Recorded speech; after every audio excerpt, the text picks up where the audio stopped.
మనమట లోకమునకు ఎలా ఉన్నాం? లోకమునకు ఉప్పు అయి ఉన్నాము. దేనికి? లోకానికి. రెండవదిగా మనం చూసాం, ఉప్పు ఏం చేస్తుందంటే ఉప్పు పాడైపోకుండా నిల్వ చేస్తుంది. ఆమేన్. ప్రభు అన్నారు, మీరు లోకమునకు. లోక పరిస్థితి ఒకసారి చూడండి. లోకం ఇంకా ఇంకా కుళ్ళైపోతుంది, లోకం ఇంకా ఇంకా పాడైపోతుంది. అవునా కాదండి?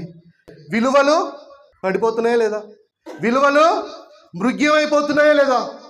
అంటే ఈ లోకము ఇంకా ఇంకా పాడైపోతుంది, ఈ లోకము ఇంకా ఇంకా కుళ్ళిపోతుంది.